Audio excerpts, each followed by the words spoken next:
क्या स्वर्ग और धरती के बीच पुल है भगवान शिव का कैलाश? जम्मू कश्मीर समझौते से यह चीन को क्यों मिला? कैलाश पर्वत तिब्बत में स्थित एक पर्वत श्रेणी है। इसके पश्चिम और दक्षिण में मानसरोवर व राक्षस ताल झील है। माना जाता है कि कैलाश पर्वत श्रृंखला का निर्माण हिमालय पर्वत श्रृंखला के शुरुआती चरणों के दौरान हुआ था। कैलाश पर्वतमाला के निर्माण के कारण हुए भूगर्भीय बदलाव से 4 नदियां भी जन्मी, जो अलग अलग दिशाओं में बहती हैं। ये हैं सिंधु, करनाली, यारलुंग, तसांगपो यानी ब्रह्मपुत्र और सतलुज। कैलाश पर्वतमाला कश्मीर से लेकर भूटान तक फैली हुई है। लाचू और झोंगचू के बीच कैलाश पर्वत है, जिसके उत्तरी शिखर का नाम कैलाश है। इस शिखर की आकृति विराट शिवलिंग की तरह है। जानते हैं भगवान शिव की नगरी कैलाश की कहानी। तिब्बत पर कब्जे के साथ कैलाश चीन का ग्रहण। शिव पुराण, स्कंद पुराण और विष्णु पुराण जैसे हिंदू धर्म ग्रंथों के अनुसार कैलाश पर्वत भगवान शिव का निवास क्षेत्र है, जहां वह माता पार्वती के साथ विराजते हैं। 1991 में तिब्बत पर कब्जा करने के बाद चीन कैलाश पर्वत की तीर्थ यात्रा की अनुमति देता रहा है। 1954 के चीन भारतीय समझौते ने तीर्थ यात्रा की अनुमति दी। हालांकि 1959 के तिब्बती विद्रोह और 1962 के चीन भारत युद्ध के कारण कई बार सीमाएं और यात्रा बंद कर दी गई। कोरोना महामारी के दौर में भी ये यात्रा बंद रही। अब भारत चीन के बीच हुए एक अहम समझौते में इस यात्रा पर फिर से सहमति बनी है।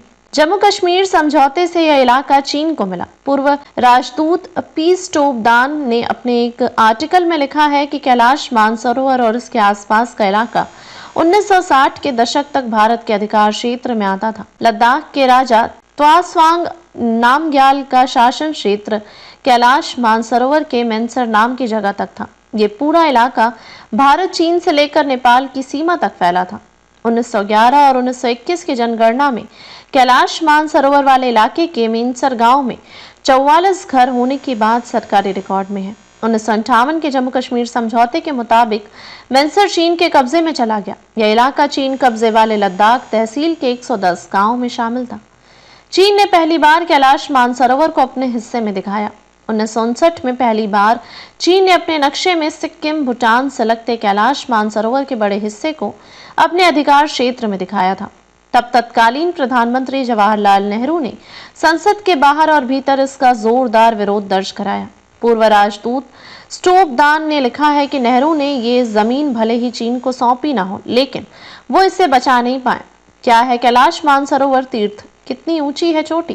कैलाश मानसरोवर तीर्थ को अष्टापद गण पर्वत और रजतगिरी भी कहते हैं। कैलाश के बर्फ से ढके 6,638 मीटर 21,778 फुट ऊंचे शिखर और उससे लगे मानसरोवर का यह तीर्थ है। इस प्रदेश को मानस खंड कहते हैं। पौराणिक कथाओं के अनुसार जैन धर्म के भगवान ऋषभ देव ने यही निर्माण प्राप्त किया।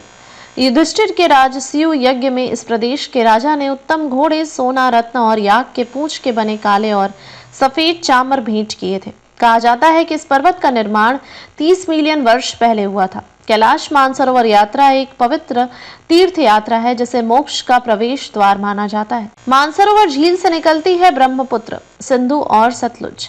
कैलाश पर्वत तिब्बत में स्थित एक पर्वत श्रेणी है। इसके पश्चिम और दक्षिण में मानसरोवर व राक्षस ताल झील है। माना जाता है कि कैलाश पर्वत श्रृंखला का निर्माण हिमालय पर्वत श्रृंखला के शुरुआती चरणों के दौरान हुआ था।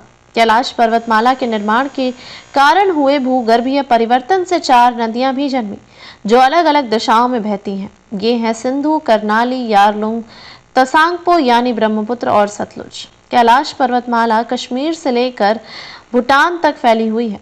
लाचू और जोंगचू के बीच कैलाश पर्वत है, जिसके उत्तरी शिखर का नाम कैलाश है। इस शिखर की आकृति विराट शिवलिंग की तरह है।